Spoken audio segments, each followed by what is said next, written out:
Mike, Mike, Mike, Mike.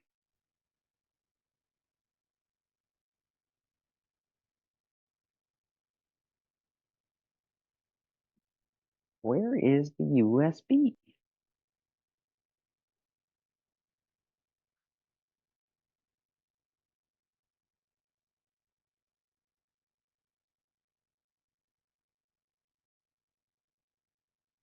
I don't know what I do with the USB. Damn. Oh, there it is.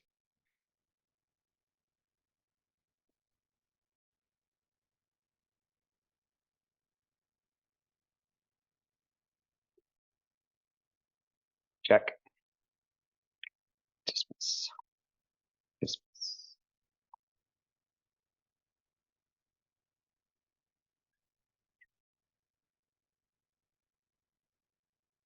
Mike, I just want to let you know you're a bitch. God, I hope that records on the transcript.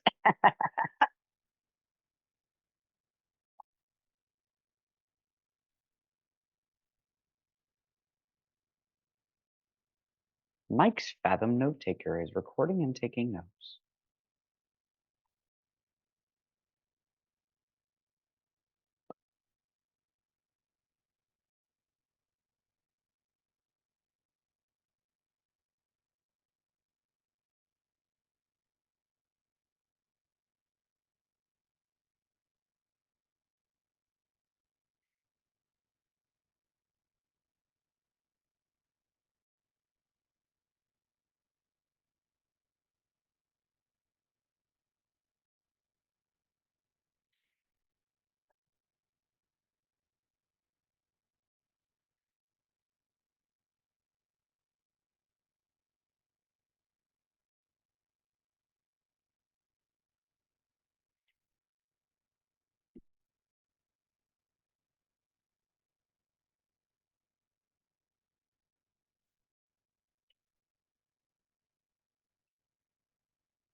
Oh, I was muted the whole time. Damn it.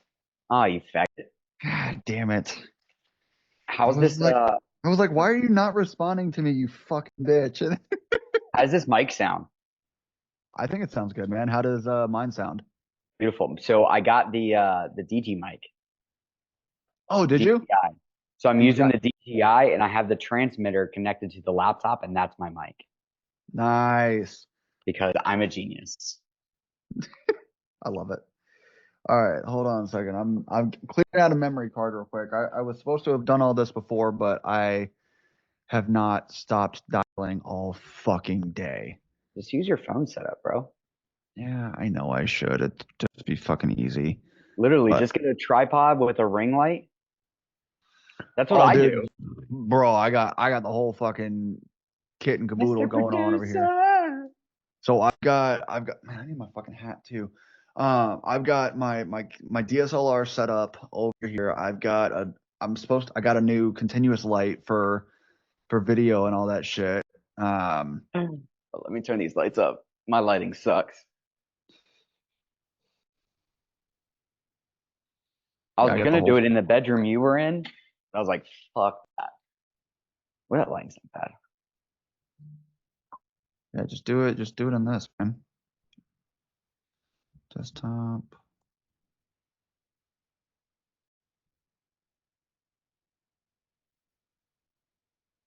You talking about the lighting here in Zoom? I think that looks fine. Yeah, it looks perfectly fine. Cause I'm a producer. I got all them hoes. Uh-huh. Hold on, my girl's calling me. Yeah, do you think, bro? You're good. Hey, baby, how goes it? Mm.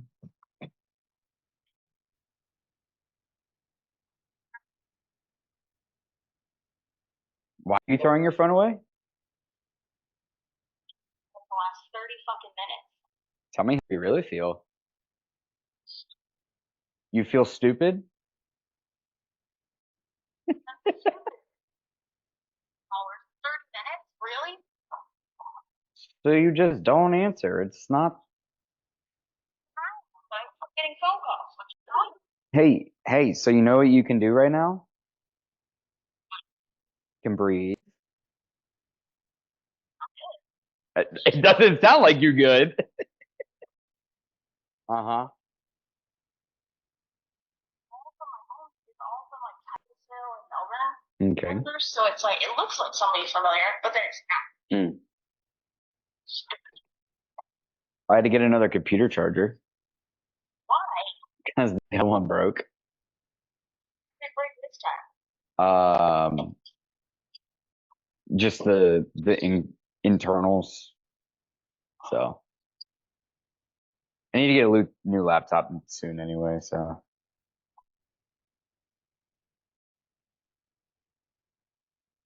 Mr. Producer, I are them hoes.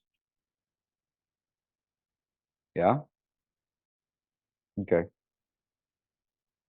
Alrighty. Well, I finally they sent my book out. Jesus.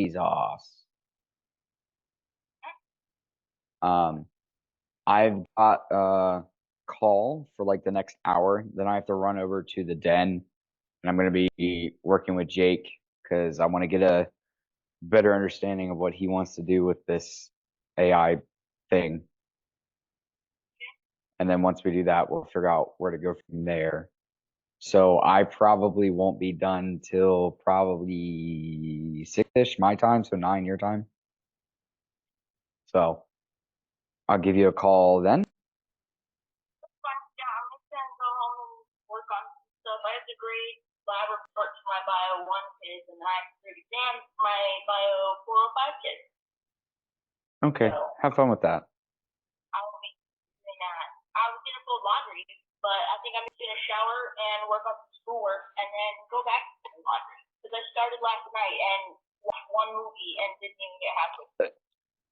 Or maybe you should do the hard things first, so that way you get the dopamine from it, and then you can actually go through whatever else you're doing. But all of it's hard. It's not all hard. Okay. Let's be real. There's a difference between actually hard and just that you don't want to do it. Well, I don't want to do. Okay, so what are you suggesting I do first? Grade or folding laundry? Well, given the fact that we haven't folded laundry in how long, I would say that is a much more difficult cast that will result in a higher dopamine, resulting in a better workload when you go to grade. Okay, here is my argument as I put my glasses on upside down. Okay. The time it's going to take me to fold the remainder of the laundry would result in a fatigue of my cognitive function, resulting in a decrease of effectiveness when I grade exams. Okay. So While I understand your perspective, I do not agree, given that while I understand your perspective, I do not agree, given that the cognitive function taken to fold said laundry is minimal, requiring much less frontal lobe activation and thought processes. Therefore, all that would be needed when you go into grading is the frontal lobe cognitive access, because it is a subconscious act. However, it does require energy. Yes, but your argument of using cognitive functions for that does not apply.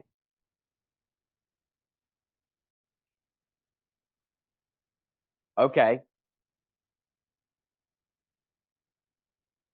Sure, I don't care. Do what you want.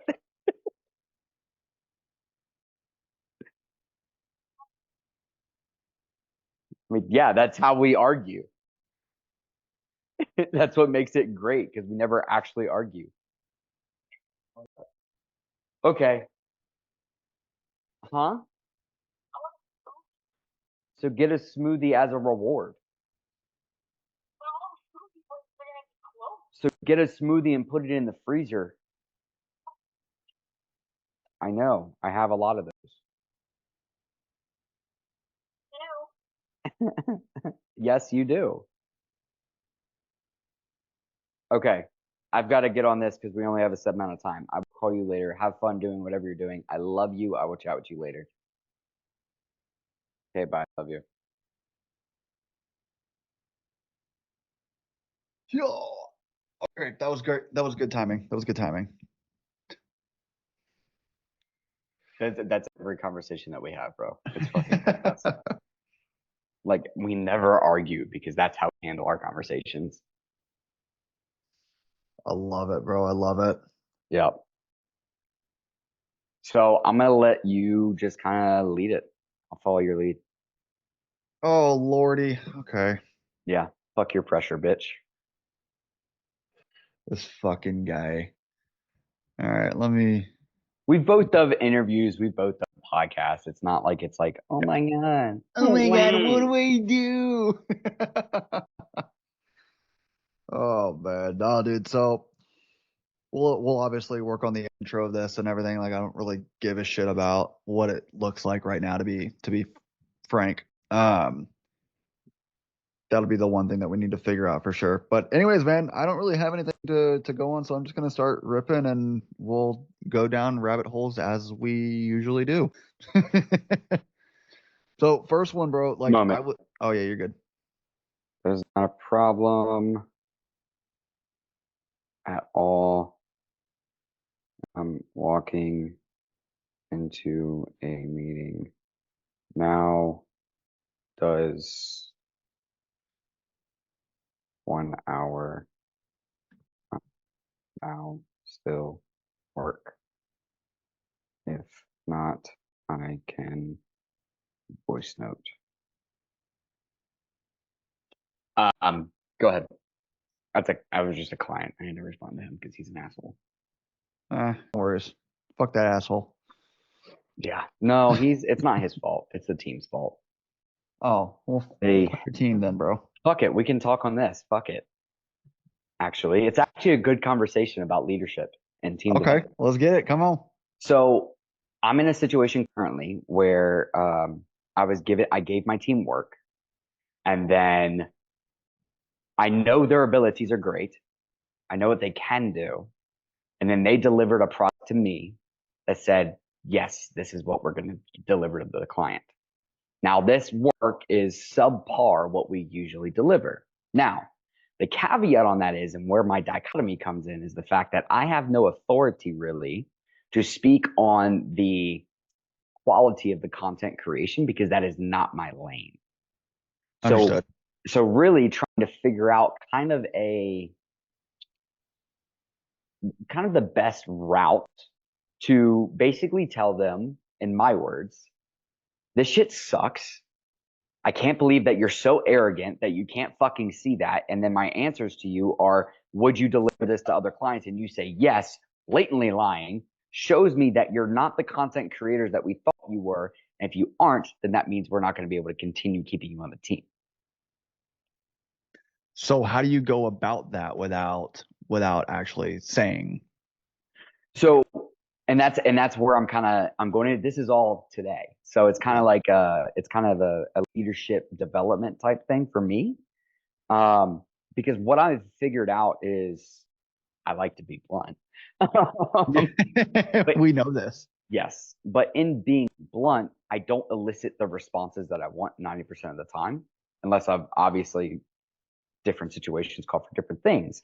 And currently, so I'm speaking with a leader who has the authority to speak on this and kind of explain the situation to him.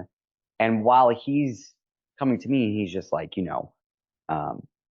is what you could say, this is what you could do. I still want him to realize, and I'm trying to get him to realize as well, that like coming from me, it's not going to mean anything. This needs to come from you. So the conversation is not really directly between me and the team. It's between me and the leader of that team to then develop them all together. It's interesting. It's an interesting opportunity that I'm in. Yeah, it's kind of like it's almost like one of our situations in this past weekend where Yes. you know someone's blatantly lying to you, you know something's blatantly not right, but you have to go about it and wordsmith your way around the situation in order to get the desired outcome that you want, Right. right? Right. Because everybody needs a different, somebody needs, for instance, like with you and me, we like the brash tacks and just get down to Yeah. what it is and Yep. just go. Like, let me just make a decision and go. Yep. There's other people, they need to be lifted up, and we need to serve them a little bit more. Mhm. And it's a weird dynamic because not always going to know based off of the first 5 minutes of the conversation. Sometimes it takes you a little bit longer. Yep. Sometimes it takes you a couple hours to get to really truly understand the way Or someone's brain 6 works. days. Or 6 days. I don't know, man. But that's the crazy thing about leadership is that it's our job to be able to figure that out and Yes. figure out the best route forward that's going to get your point across in whichever way they learn best. Yep. Right. Because think about it like school, right? For me, I was not book smart. I was horrible at learning. I didn't know how to, Yeah. but I wasn't ever taught how to learn. I wasn't taught that there were different styles of learning. Learn Right. how to learn, man. Like that's Exactly. I think that's a great point because I think most people don't know that either. Again, like you said, it's not taught. It's something that like through experience and through you going through life, you're just like, okay, cool. And then you start to like recognize these patterns. Hmm. Okay, cool. Like, okay. And it's the same thing on the opposite end, right? It's also getting that leadership, right? You recognize these patterns. Okay, when I did this, they responded this way. Okay, but when I did this, they responded the way I wanted them to. Hmm. Whether that's leadership, whether that's sales, whether that's personal development, it doesn't matter. Like you have to learn how to talk to yourself too. And Oh my and I gosh, think yeah. and I think that's a big thing people miss is how you talk to yourself is usually how you talk to other people. At least how you talk to yourself is the truest form of how you speak to people and how they actually receive what you're saying. I agree. I agree very heavily because it's just like we talk about this all the time. It's like you have to be the leader that you need, but you also need to be the leader that your clients need, Hmm. right? Because like if you're not self-leading yourself, somehow, some way, it's gonna come off as disingenuous, and they're gonna be able to tell it. Like it's like a sales is a transference of energy. That's all it is.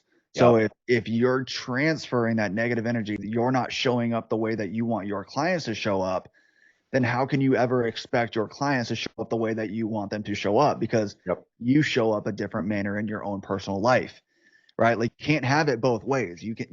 It's very black and white. There's no gray area in that, in my opinion. Like if you're sitting here, selling fitness to somebody, you can't be out of shape for one. You can't just have good genetics. Like you got to Yeah. be able to live it because at some point or another, there's going to be a question that's going to come along, and you're not going to be able to bullshit your way through it. Yep. Yep. And that's a really good point because I'm guilty of this. I think we all are in some way, shape, or fashion. But I was actually having a conversation with a leader about a year ago, and I was trying to figure out like the next steps of my life, where to go, what to do, where we're gonna go with all this, right? And he told me the realest shit I've ever heard. He was like, when you first get into something, you're gonna have to lie to yourself to start. You're going to have to lie to yourself because you're gonna have to build that confidence. You're gonna have to build that dopamine of doing the service that you want to do, but you can't continue to lie to yourself. The moment that you continue, because you're never going to truly grow if you just get to that, because all you're going to do is go keep, right? It's a staircase, right? You're just going to get to those first 3 stairs and you're not going to be able to go all the way up the staircase because you're fucking lying to yourself. So you have to realize, okay, I was lying to myself to create that confidence. Now I've got that confidence. Now I understand where I am. Now I understand where I want to go. Okay, now it's time to get real. Now it's time. Now I need to make myself a plan. Now I need to make myself some actionables. Now I need to make myself some checkpoints like you and I were talking about. And once we can do that, okay, now I can actually see the vision starting to bloom. And a lot of people think that like Mm. you know, a lot of people think when they get into something new that, you know, their vision is just automatically there. It's not. Your vision is developed. Hmm. We were having a conversation a little bit ago about the fact that, like, I'm 27 years old and I've just now found my true purpose in life. And it took me so freaking long of doing the same thing day in and day out and consistently trying and consistently showing up, consistently doing the action. And I had to fail so many freaking times at what I thought my purpose was. But then God came out of nowhere and said, nope, you're going that way. And it was Buckle up. like, you just got to show up. That's 90% of the battle, man. Well, it's like, man, it's like it's the golden. I call it my new golden rule that, like, if you're able, I will preach this now till the day I die. If you are able to take massive action over a long enough period of time with the right mentorship, you're gonna win, right? Yep. But here's the case of that, though, is that the one thing that people don't talk about is that you have to outlast everybody else, though, right? Yep. Because you can't do it for a long enough period of time. Like, let's say you do it for a year, but then you quit at month 13. Yep. And the two people that were with you, they keep going. Guess what? They're gonna win. Yep. Like, Absolutely. I was just having a talk with a good buddy of mine yesterday that, look, like, you have this big vision, you have this big goal, and you know what you're actually capable of. You've just lost sight of your vision, and you're talking about not outlasting everybody. You're talking about throwing it in when you haven't given it everything you've got. So it's like, you have to get real with yourself, and you have to reimagine your plan. You have to reimagine the vision, because if you don't have a clear sight and a clear line of sight on where you want to go, you're never going to properly get there, right? Because it's just like with Pastor Travis on Sunday, for instance, right? You have to have a God-sized plan. You have to dare enough, big enough to do it, and then you have to do it. Like, shut up and do the work. Yep. And I think that's such a beautiful thing, because life is difficult. Life's going to kick you in the teeth every freaking day. But it's also so simplistic. And it's beautifully simple, where if you just put in the freaking work over a long enough period of time with the right mentorship, you're going to win. And no matter what you do, it doesn't matter what it is. It doesn't matter how difficult it is. It doesn't matter how big that dream is. If you do those three things day in and day out, you will always freaking win. It's like the simplicity behind it is such a, I don't know about you, it calms me, right? Because we talk about, like, you know, God-sized dreams and all this other stuff. And we look at these visions and we're just like, holy crap, like, I am petrified. And let's be completely real. If your goal and your vision doesn't completely petrify you, it ain't big enough, bro. Like, that's just a fact. If you can sit there and confidently say, yeah, I can do that. Yeah, I can do that. Yeah, I can do that. If there's no little bit of doubt in the back of your mind saying, shit, man, I don't know, you're not dreaming big enough, because that's what truly drives you. And when you have, I talk about this in my circle all the time. It's, you're talking about all the outlast of the people, right? Yeah. I love seeing all the dead skeletons as I crush them as I'm walking by, bro. That shit fuels me so much, because I'm just like, even if I'm not there yet, even if I'm not at that final point, I made it further than him, I made it further than him, and I made it further than him. And that makes me so freaking motivated, man. It's amazing. I love it. Oh, well, it's just like, it boils back down to, like if you won't carry the ball, so to speak, like, how do you think you're going to carry the team? Ooh, that's deep. But it's the truth, right? It's like, if you're not willing to carry the ball for yourself, and that's self-leadership, that's self-actualization, and knowing who you are and what you're capable of. Yeah. And then doing the work, then how in the world, when it comes time to have a team or to lead other people, or to do a random mastermind with 35 people, like, how do you expect to be ready for that endeavor? How do you expect to be ready to carry the team if you can't carry the ball on your own? Yep. And that's a good point. You know, we talked about it this weekend. It was basically preparation, right? So we know these things are going to happen, and it goes along perfectly what you're saying, right? We weren't able to have that mastermind if both of you and I weren't prepared to host that. We wouldn't have been able to change freaking lives the whole weekend. If you and I weren't prepared mentally, if you and I weren't prepared to host them, if you and I didn't have some sort of stress tolerance to the situation, when's the last time you spoke like that in front of 35 people? Never. I had never done that. Right? But you have the courage to do it. So preparation, courage, and having a vision.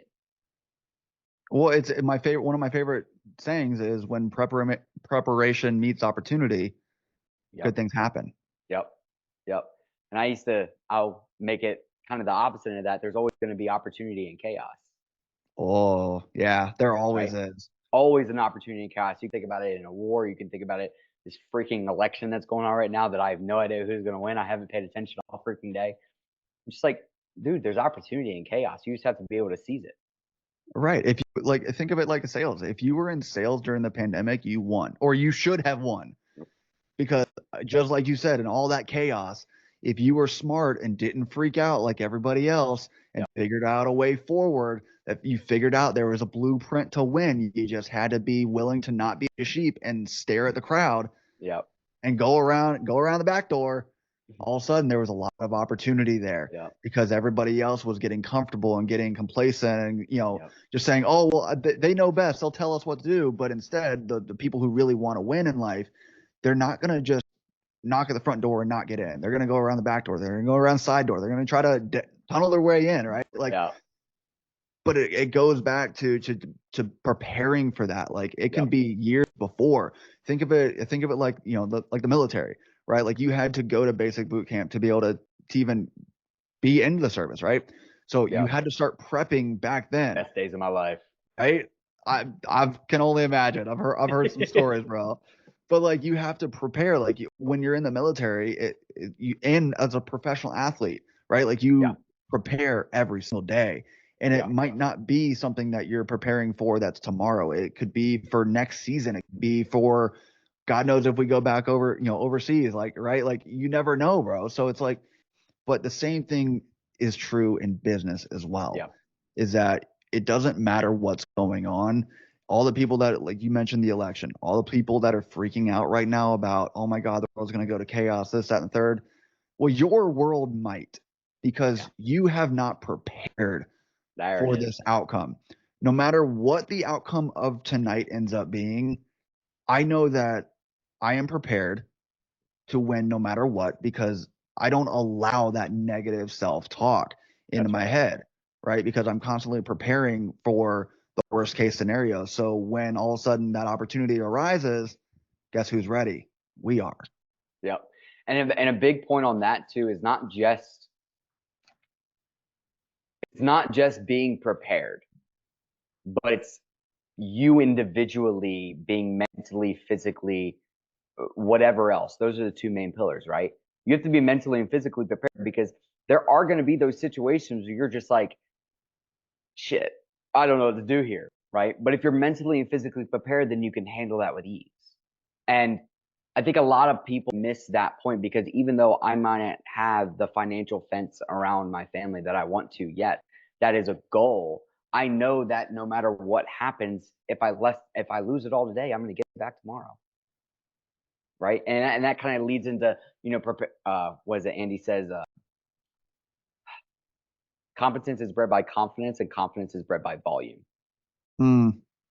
That's good. I haven't heard that one in a minute.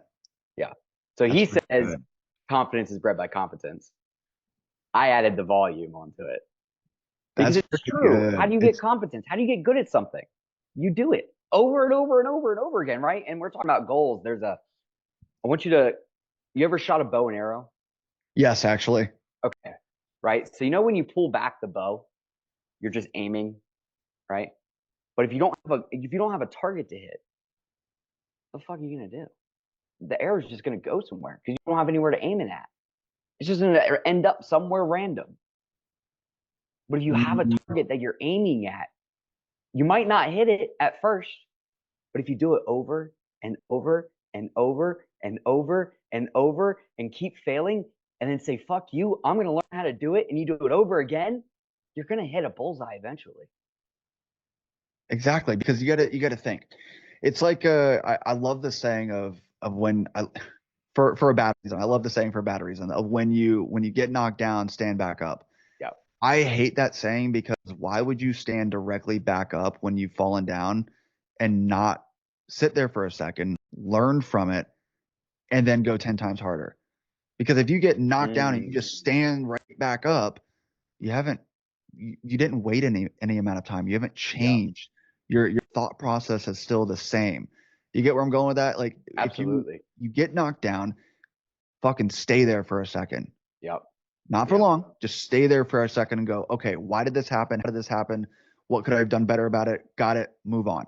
Yeah, I absolutely agree. And I think a big thing that a lot of people don't understand is they get the Rocky motivation, right? That's kind of what we're talking about. When you get hit, you get back up because that's life's always going to kick you down, right?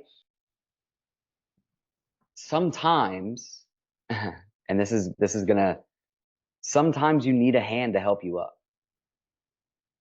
And that's okay. The problem is most people are so fucking egotistical, they don't even want to accept the helping hand. And a lot of the times when that happens, cool, stay on the fucking ground. Then you're going to fail.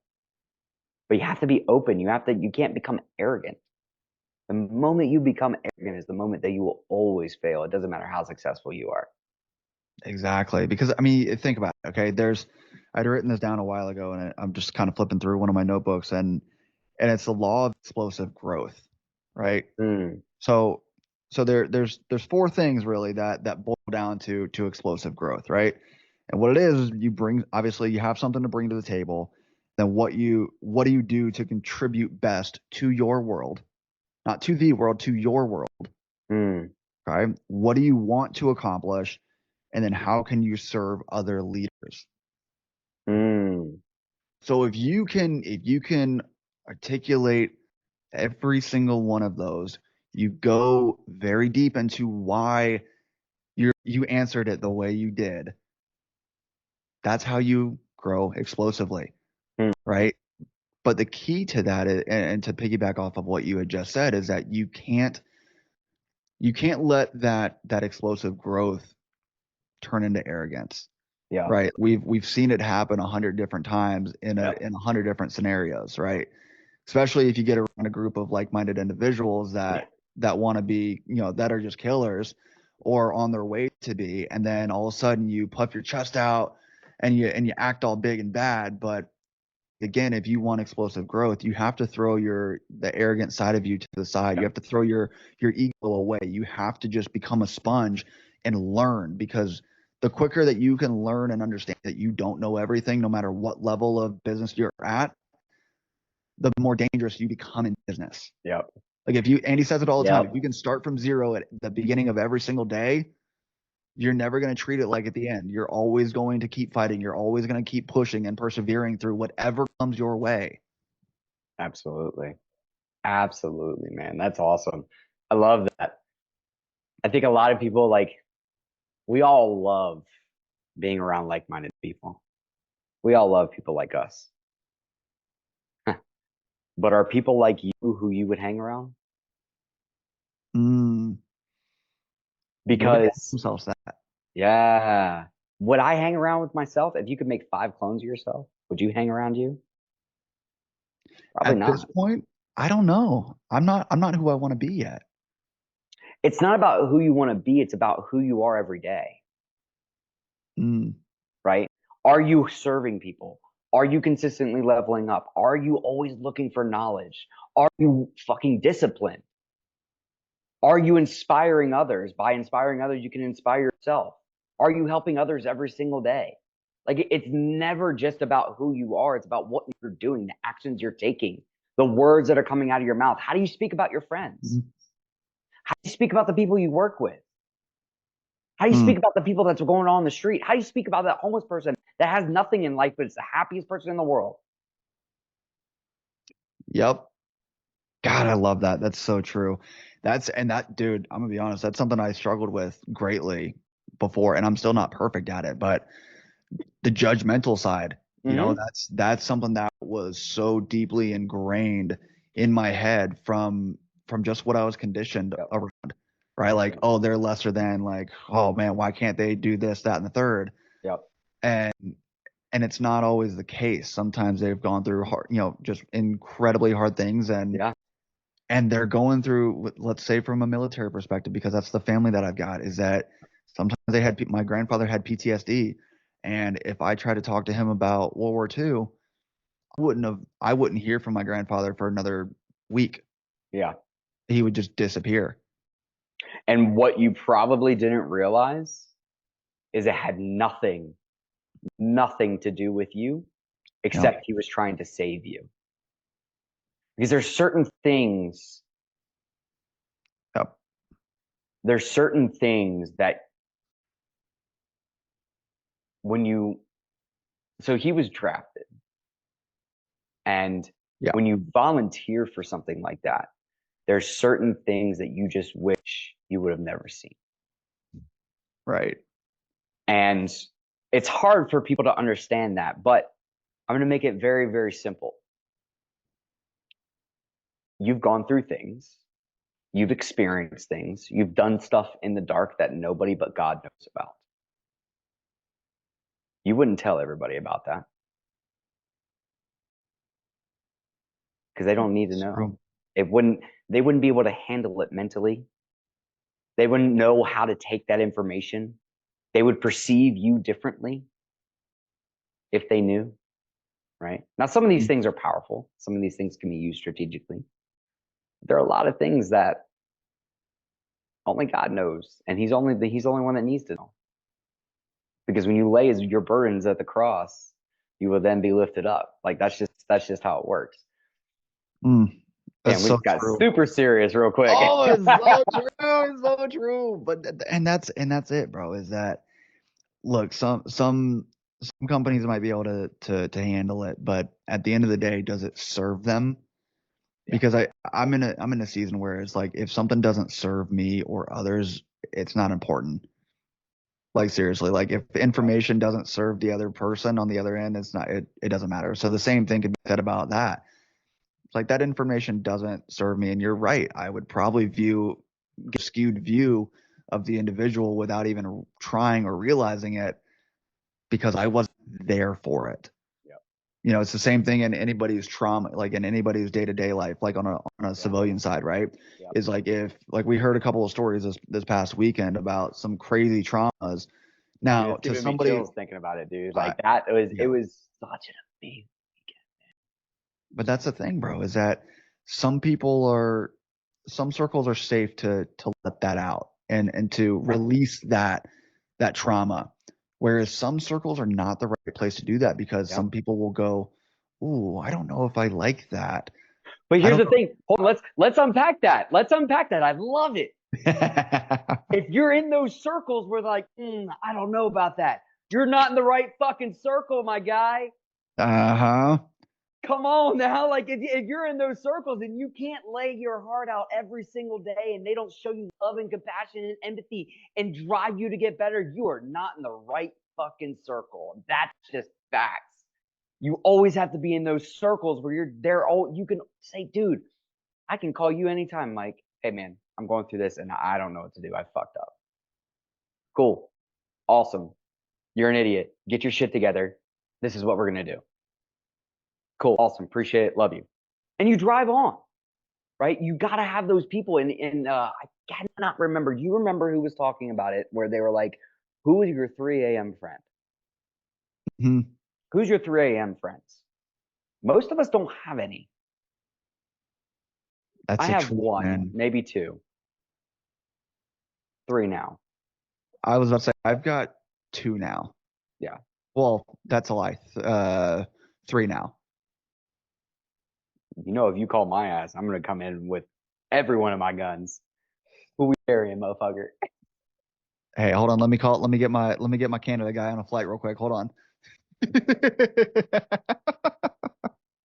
But man, that's the thing though, bro, is like, to kind of like back out of that for a second. It's like, when you are you are who you hang around, right? It's just like they always say, right? If you look around in your circle and you've got 4 other potheads or people who drink or people who vape, like guess what? You're probably gonna become the 5th one to do that. Yep. And for me, like I'm very, very, how do I say it? I can be influenced one way or another, right? Like if I'm around good shit, Easily peer pressured. yeah. Like when I was around a lot of bad shit, guess what? I did a lot of bad shit. Yeah. Because I didn't know there was another way. I didn't know there was a better way. Yep. And if I did hear about the better way, I didn't know how to do it, and nobody will lead me to do it because all of my friends did the same shit. Right. But then all of a sudden I got around the good stuff, being the Elliott Group, and then slowly but surely I started doing the good stuff. And then next thing you know, I'm just on an upward trajectory that's never gonna stop. Yep. Because now I got a taste of what the good life is. And now I know I'm never going back to zero. Yep. And even if I do, I know I'll get it back because of the work and the intention behind that work over the last 2 years. Yep, absolutely. And that's super cool, man. Like we're lucky, we are, that we were able to find a group of people that drive us to be better. A lot of people don't have that. And a lot of people are in the situation where they don't have one.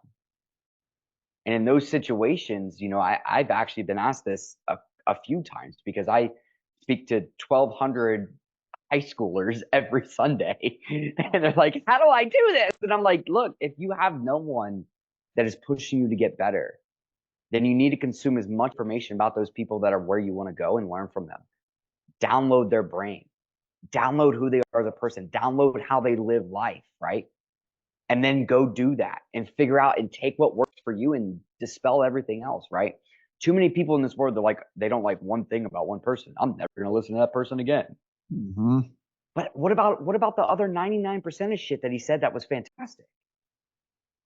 You're going to let the 1% throw you off your path? Ugh, guess you weren't really made to win anyway. Right? And there's so many, like we can go on tangents upon tangents upon tangents for this one.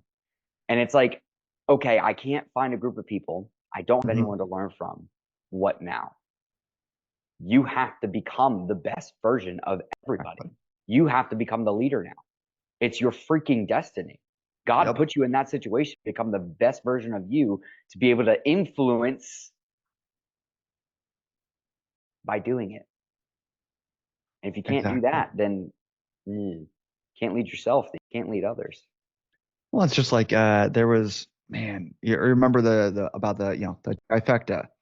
Yeah. Right. There's different sayings of what a trifecta is given if you're looking at it from a sales perspective or if you're looking at it from a personal aspect, right? For me, you've got thinkers, people who think about things, or right, and people who talk like theory people, right? Yep. When I'm looking for a mentor in life, I need somebody who has done all three. I need somebody with the big God-sized vision. I need somebody who has actually done it and succeeded very well. Because otherwise it doesn't matter. Like you can talk a big game all you want, but if you haven't done anything, I don't give a shit about what you say. Yep. Because I know that you haven't actually done it. Like if it's a business that I'm trying to build and I'm going to somebody who has not built a business like I want to run, I'm not going to go to that person for advice. Why would you? Because they might have good theories, but they've never done it. Yep. And I think a lot of that is very true today, especially like if you look at the market, when it comes to sales training, it's very saturated. However, it's very clear and easy to identify who is real and who is not. Yeah. Same thing with stocks, same thing with e-com. It's the same thing with whatever industry you're in. Everyone, I do a lot of content creation type stuff. Like I run a team for that. And we hear it all the time. Is the fitness niche a good niche to get into? It seems oversaturated. Okay. One, that's such a limiting mindset, bro. When you're just like, I don't know if I want to do that because there's so many people already doing it. So become the best motherfucker doing it. It's that simple. take whatever they're doing. Okay, cool. This is what everybody's doing. I'm going to learn how to do that. I'm going to be the best one at that. And then off of that, because you're doing that and because of the volume and experience that you're putting in, wow, now I created something new. Now people want to learn from me. Now I can monetize that. Holy shit, I'm set for life. Like, stop thinking that it's saturated market. Like, no matter what you do. Yeah. My favorite thing right now is the thing that I'm hearing the most is that in the last 60 days is that the car market is just in the tank. That everything, like all these dealerships are having like the worst months of the year right now, and it's like, oh, the market's going down. It's a slow time. Boo-hoo! It's the election. Like, I also know all of my automotive sales reps that are having record-breaking months right now. That's awesome. Why? But why though? Because they don't listen to you. Don't listen to the hype. You go, okay, cool. Election's having an issue. Great. That means that everybody else is going to be concerned with this. Every other salesperson is going to use that as an excuse why not to win. Yep. So what do? Just be like the 1%. Don't be like the 99%.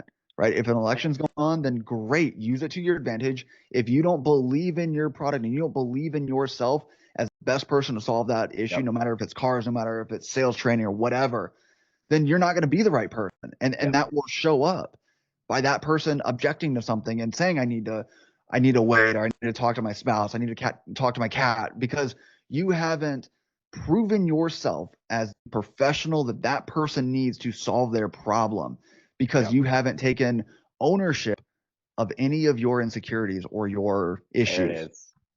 There it is. It all comes back down to whether or not you're able to take ownership of your shit, because if you're not, you're going to fail. Yep. And it's like, I love the mindset of everybody can buy, and will buy, as long as I do my job. Right. And the fact of the matter is your job starts as soon as you wake up. Your job doesn't start, and I'm going to take the car industry. I've never been in the car industry, but I can just visualize how it works, right? My job, as soon as I wake up, get a shower, work out, make breakfast, get dressed, look at myself in the mirror. Is my hair good? Do I need to shave? Is my teeth good? Cool, good to go. Haha, awesome, smells great.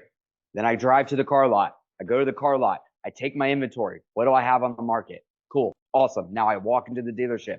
I log in. I say hi to everybody. Have great energy. Walk in with great energy. Do everything right. My day didn't start when I pulled into the dealership. My day started as soon as I freaking woke up. Every action leading up to that, and like I said, please tell me, am I wrong? Oh no, you're 100% accurate. Exactly. I've never worked at a car dealership in a freaking day. How can I know this? Because it doesn't matter what industry you're in. It always starts the same way. Breaking stuff down into like, I had this conversation the other day where a lot of the times we have these big goals, right? And we get kind of overwhelmed with that. Set checkpoints for yourself. You can do the same thing in your day. Set little checkpoints for yourself. I made my bed. I brushed my teeth. I did all these things. Now, you're going to have to do that at the start if you don't have these habits. But then once you become and develop the habit, well, then they become automatic. Then you can implement new things to checkpoint yourself with, and then new things, and then new things. One thing that I recently implemented that has literally changed my entire life is setting myself an hour every single day to give gratitude and to pray. That is the second thing I do in my day. First thing is the gym. Because when I go to the gym, I'm killing all my demons, right? So then once I get out of the gym, as Andy says, I'm fucking fulfilled with all this serotonin, this dopamine, all this oxytocin, all these amazing chemicals, right, on a molecular level that makes me feel euphoric, right? That's the true word, is euphoric. And I take that good energy, and on my drive home, most of the time, now with daylight savings times, it's kind of screwed up now. But on my drive home, I see a beautiful sunset. Thank you. Thank you for the opportunity to see this sunset. Thank you for the opportunity to do all this. It's amazing, right? 30 minutes of gratitude and 30 minutes of prayer. And during that prayer time, I will never tell anybody what I pray for. That's between me and God, right? But the basis of the prayer is I'm not asking for things. I'm thanking him for the opportunity to do these things, and to then, because of the opportunities that I realize, to allow me to touch me and allow me to do them to the best of my ability that he designed me for. Dude, that's deep. I love that, bro. And I wish more people would understand that Yeah. it doesn't have to be something that you shout out to the ether all the time, to the universe and say, oh, I do this, I do that. It's like, it's good to do that for a little while, right? Kind of hold yourself accountable if you tell people about it. But at the end of the day, when you're sitting there praying, and as you know, I'm very new in this journey, but over the last 2 years, why do you think I just came out about it the other day? Because it wasn't about anybody else. It was about my journey, my prayer, it's my religion and my relationship with my God. It wasn't about anybody else's relationship or opinion, no matter how strong it might be on either side of the fence. So I love that that's your personal time, because if more people had that, I think it would bring a greater sense of overall gratitude to just being able to have another day to breathe, being able to, like, it might be raining outside here, but I still get to look outside at a beautiful city. Yeah. It's like, why? Chicago, I don't know how beautiful it can get, but Well, I'm supposed to be looking at a sunset of Lake Michigan right now, but that's not the case right now. Okay, it's rainy, it's gloomy. I don't want to talk about it. But that's the thing, bro, is like you come with a sense of gratitude, or a place of gratitude. See, but that's beautiful too, because you didn't let your and I'm gonna touch on this one point. It's like you didn't let the weather dictate your gratitude, right? So many people let these outside circumstances that are outside their control dictate their mood. Like, focus on what you can control. If you can't control it, then move on. It's that simple. Make the best out of it and move, bro. Like, what are you gonna do? Like, it's just like the saying, like, if you're stuck in hell, why are you gonna stop?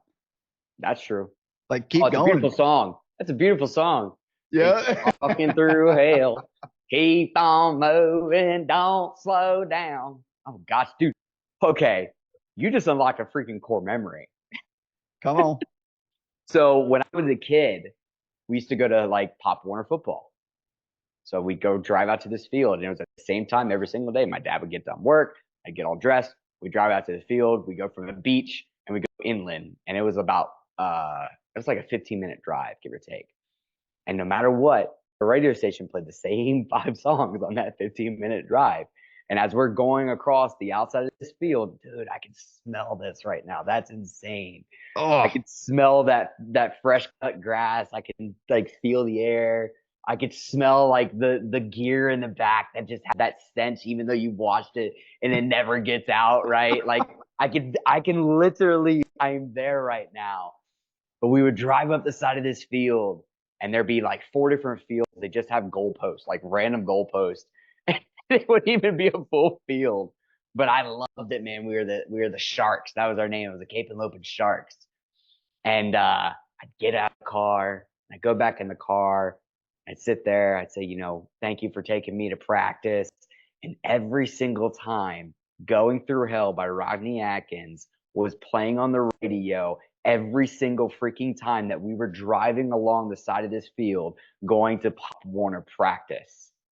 And in that moment, I was so young that I didn't really understand what that song meant and what that meant at that moment in my life. Oh, I got chills talking about that, dude. Like,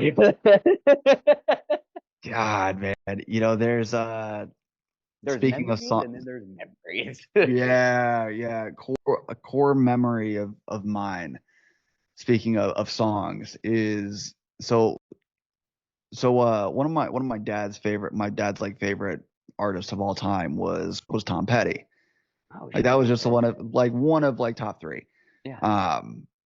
And I will never forget going down. So we were in Colorado on vacation. I was probably like 10 or 11 years old, if that. And we were driving through the mountains on this vacation. We had just come back from Aspen, and we were on our way back, kind of going down I-90 all the way back into Denver. And I remember at one point we hit this downward slope, and it was a rather large one. And we ended, my dad was never one to speed or anything. He loved his cars, he loved his fast race cars, but he was not a speeder. He was very 10 and 2 and ready to go. But I will He never was forget. not me. Yeah, exactly. Not me I either. love the speed. Leadfoot. But Yep. I remember so vividly, like I can hear the song in the background, and it was "I Won't Back Down."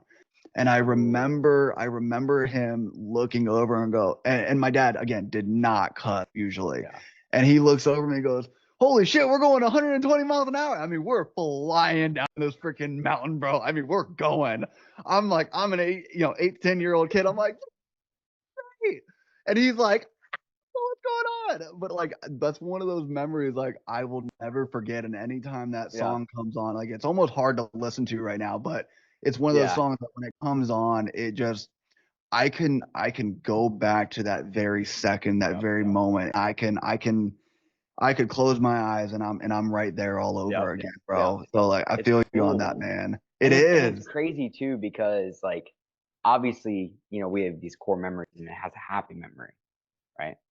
But there are those things that like have sad memories. Mm. And I actually got asked this question about 2 weeks ago and I didn't know how to answer it. I'm curious to hear your perspective on this. So when you have a trauma so deep, because that's when a bad core memory is trauma. Mhm. Let's be real. Okay. Yep. So when you have these trauma memories, right, and you're trying to think about it in a new light, you're trying to reframe and rewire your brain for positivity and growth. How do you take such a traumatic experience and then kind of transfer that to look at the good in it? Mm. I'm gonna be honest, I was never really good at that Yeah. up until 2 years ago Mhm. when I was able to I had to have I had to go through some shit in order to be able to deal with it. You had To to be go through honest. preparation. Yeah, a lot of it. Didn't realize it was preparation at the time, but it was. Never But did. I had to, in anything that's happened that's been bad, quote unquote, in the last 2 Yeah. years. I think the one thing that I have to do is I have to sit down. I have to be honest with myself of how it got to that point, Mm. right? Because like if something bad happened, let's say it was a freak accident. Yeah. Freak accidents happen, but what was going on in the background of your life that allowed that situation to come to fruition? Yeah. Now that's you have to believe in a little bit more of spirituality to understand that one. But Yeah. Yeah. the thing that have always done that I found success in was being able to break down the scenario of what happened, and then it's just like my thing. I'm a detective when it comes to this stuff, man. Yeah. Like I want to ask myself why 1,000 times and figure out why that was even an issue. Why was Yeah. that bad? What could I Yeah. have taken good away from it to reframe the entire situation? There was an accident. I'll never forget this, man. I was getting my buddy was taking me to the airport, and it was like 4 a.m. in Atlanta, and it was raining. It was crappy weather, and we Yeah. stopped. As it So does in Atlanta. yeah, and so this was back in, I don't even remember, bro. It was like 10 years ago now, I guess, but it was when one of the major bridges in Atlanta like blew up or some shit. Like it was a big thing. So we were on our way going down to the airport, and we wanted to go see the aftermath of it. So we As one decided, does. right, adrenaline junkie, bro. Yeah. Yeah. But I remember us making that deviation in the plan. So we had to go down a different highway. We were not supposed to be anywhere near that area. Yeah. And I remember so vividly being like, I just feel like we're not supposed to do this, but whatever, let's do it. Why not? Yeah. Young and dumb. We went, and as soon as we got off the exit and was getting ready to turn, the light turned green. We went to take a left, or take a right, and there was a car that was coming the other way at 40 miles an hour and Yeah. hit my side. Oof. And by the grace of God, the only thing that I walked away with was a concussion. I was on my way to fly to Athens, Okay. Greece at the moment. That's cool. And I remember so very vividly that I was so pissed. I didn't even know I had a concussion. All I knew was Yeah. that I was like so out of, bro. I went to the airport. I went through TSA. I was literally at my gate when everything started to spin, and I realized Yeah. that something wasn't right. Somehow, I still don't remember how I properly did this, but somehow I managed to get my stuff. I went back outside. I called an Uber and I went back home. I was halfway home before I was like, okay, something's actually wrong, and I had him go to the hospital. Yeah. Well, turns out that it poured the entire time while I was supposed to have been in Greece. And then fast forward 6 months later, I then rebooked that trip go, and I spent 2 of the best weeks of my life out there. Hmm. But why did that bad thing happen? That bad thing happened because it just wasn't the right time for it. Yep. Something was stopping me. Something else was out there. So let me I'm gonna go full God mode. Okay, go for it. Okay. So let me offer you a perspective, and I think you'll agree with this perspective, right? So God has given domain over certain things and certain individuals to influence us and to tempt us and to do these things, right? And I do think that there is a little bit of divine intervention in our daily choices and temptations. You can call them tests, you can call them influences, you can call them pushes, right? Whatever they may be, right? Everything is a preparation for what we need to push me over the bridge, right? But at the end of the day, if we think about that situation and the way that I love to picture this is God allowed some sort of influence to come over the both of you at that moment in time to one, give you a story, to understand other people's perspective and to be able to reframe because you said you were never good at it. Right? Okay, now I can reframe this because of this one situation. What if that never happened? Ooh, that's good because I don't know. Would you have the ability to reframe now? We now this is obviously circumstantial, but you use that one story for a reason. You use that as the pinnacle as to how you like that's why I can reframe things. Mm-hmm. So obviously that has a lot of weight to it. So God allowed this influence in your life to then push you to then prepare you for what you're doing now, right? And I know how to answer this kid now. Thank you. And it's mainly just everything happens for a freaking reason. But at the end of the day, you might not know the reason now. A lot of the times you don't. And that comes into like, obviously delayed gratification and all these other different things and having a bigger purpose, having a bigger why, having bigger targets. What we've been talking about the entire call, right? And it's just kind of cool to think about it like that. I agree, man. It is so because everything does happen for a reason. Like one way or another, it does, right? Because like let's say that what you've gone through in your past never happens and you have a good cushy life.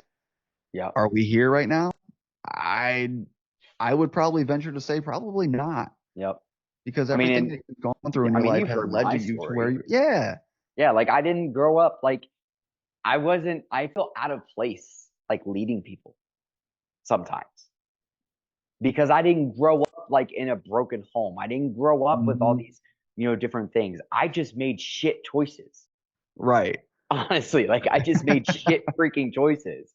And when I talk to people, they're like, yeah, I grew up in a shitty home. My mom was getting my dad was beating the shit on my mom. He was an alcoholic. He was doing drugs, like all these different stories that we've heard. And like sometimes I get a little bit of an imposter syndrome. Like I'm not qualified to lead these people, But at the end of the day, like and that's why I really every single time that I try to lead someone, I try to do something, I have to bring God into it. I have to. Because there's no way that I would even be sitting here right now based off of some of the choices that I've made if it wasn't for God. If there was no divine intervention, like there is no explanation. Like I don't care how logical or how creative you are, there is literally no explanation as to why I'm sitting here in this chair right now having this conversation with you when I should have been dead at least 100 times. I love it, man. And that there's one saying that that I heard recently that I think will tie this all up in a pretty little bow to end this conversation is I think that look, you got to look at it like this. Leaders are servants with a sacred trust. Ooh. Think about that for a second. We Ooh. have a sacred trust, not just to those that we are leading, but we also have a sacred trust in what we believe in, Mm, in our God, mm. because we didn't just get put as leaders for no reason. Yeah. In order to become a leader, you have to get placed as one. Yeah. And you do so by doing the constant work. And you don't always know why you're doing it, but there's a greater power out there That's right. that is leading you down the path. And as long as you can have that sacred trust in the leader, you will Yep. be forever on the right path. Mm. So I don't know if you got anything else, but Can't cap that one. I know we got mean, like to dip out of that's here. like soon. that's a beautiful end state, dude. It's like and that's why I think it's also so important to be the best at what you do, no matter what it is. Like if you're delivering pizzas, be the best pizza delivery person there ever is, right? Or if you're, 100%. whatever, you're picking up trash. I've literally thrown trash. One of the worst jobs I ever had. But it's also one of the best jobs I ever had. Because I could literally just throw my headphones in, sit on the back of that truck, and just throw trash. Right? Think about my life. It didn't take a lot of cognitive abilities, right? But oh man, dude, that was good. I'm gonna have to clip that one. Yeah, that was one thing I'd been sitting on. You had mentioned that leadership, and I was like, wait, I remember something. Hold on. Yeah. But bro, no, I appreciate the conversation, and I'm looking forward to the next one. We're gonna be doing this every single week. I'll put good old Seth Heichman's information down below in the little linkies. I don't know how this thing works, bro. I'm new, but this is a test run, right? like, click, subscribe. I don't know how this works. I don't know. It depends. Anyways, Seth, I appreciate it as always, bro. We'll have to. Oh fuck! I'll have to have the boys create an intro and outro for you. Yeah, something like that for sure. I'll have to have the boys create an intro and outro for this. Like something badass, bro. And then we'll I love it, man. So I had a quick question. I'll stop recording because yep. It's not anymore. So based off of this, where's that thing? What? Boom. Oh. Okay, there we go. So based off of this, leadership and